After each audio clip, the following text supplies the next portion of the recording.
Cut any text or shape in Adobe Illustrator. Adobe Illustrator এ যে কোনো shape অথবা text কিভাবে কাটবেন, তো এর জন্য আমাদের প্রথমে কি করতে হবে, Adobe Illustrator ওপেন করতে হবে। তো Adobe Illustrator ওপেন করে নেবেন, দেন ফাইল থেকে create a new documents A4 নেন, A4 ডকুমেন্ট নিলেন। ওকে, দেন তাহলে আমাদের কথা হচ্ছে কিভাবে একটা শেপ অথবা কাট করব। শেপ কাটটা তো খুবই সহজ। সাপোজ আমি রেক্টেঙ্গেল নিলাম, রেক্টেঙ্গেলের কোনো ফিল কালার কি আছে, হোয়াইট আছে, সেই জন্য দেখা যাচ্ছে না, তো আমি কমেন্ট করে দিই। দেন স্ট্রোকটা কালো আছে, স্ট্রোকটা আমি কালো দিই অ্যান্ড স্ট্রোকের সাইজটা বাড়াই দিই। এ বোঝার জন্য অনেক বড় দিলাম। তাহলে এটা হচ্ছে আমার একটা শেপ। ওকে, শেপটাকে আমি কাটতে চাচ্ছি কিভাবে, সাপোজ এভাবে যেভাবে যে আমি কাটতে চাই। শেপ কাটা ভেরি ইজি। শেপ কাটার জন্য আমি পলিগন টুল নিলাম,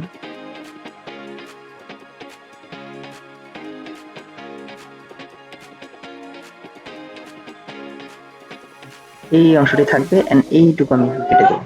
তাহলে এখন আমাদের কাজ হচ্ছে দুটোকে সিলেক্ট করা।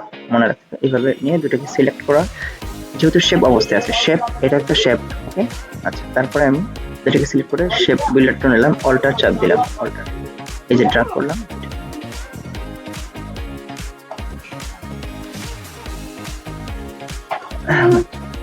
তাহলে আমরা আরেকটা শেপ নেই, রেক্টেঙ্গেল শেপ নিলাম। তাহলে আমি রেক্টেঙ্গেল শেপ নিলাম। আমি এখন এটা কাটতে চাই, তো আমি পেন টুল নেব, যতটুকু অংশ যেভাবে কাটতে চাই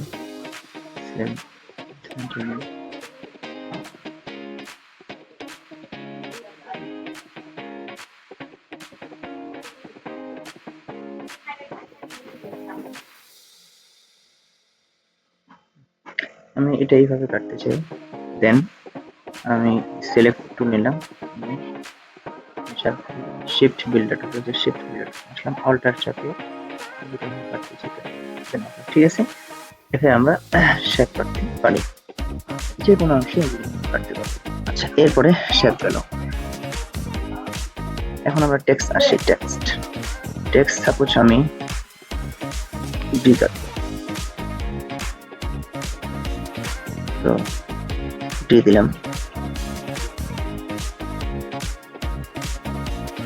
আমরা জানি শিফট যদি চাপি তাহলে আমাদের রেশিও অনুযায়ী বড় হবে। ঠিক আছে, শিফট চাপলে এটা রেশিও অনুযায়ী বড় হবে। ছেড়ে দিলাম। আমি চাচ্ছি যে ডি এই অংশটা কাটবো, আমরা চাচ্ছি যে ডি এর এই অংশটা আমি কেটে দেব। আচ্ছা, এটা এখন টেক্সট অবস্থায় আছে, তাহলে এটাকে আমাকে শেপ এই টেক্সটটাকে শেপে কনভার্ট করতে হবে।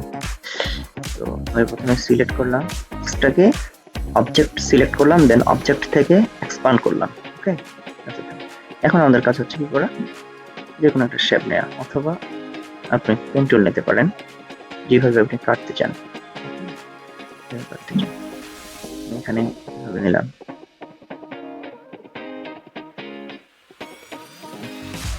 দেন আমি সিলেক্ট থেকে দুটো নিলাম, আর শিফট বিল্ডার টুল থেকে অল্টার চেপে ধরে শিফট বিল্ডার টুল থেকে অল্টার চেপে ট্যাপ করে ফেলে। এটা যদি আমি নাম করে দিই কালার, স্টক কালার আমি,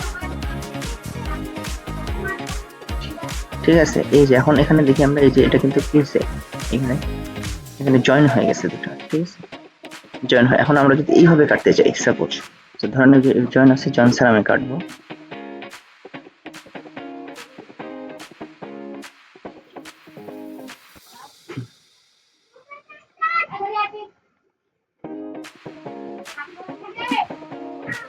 কন্ট্রোল শিফট চেপে দিলে এটা আউটলাইন হবে, কন্ট্রোল শিফট চেপে দিলে আউটলাইন হবে। দেন আমাদের কাছে সেট এন্ড করব,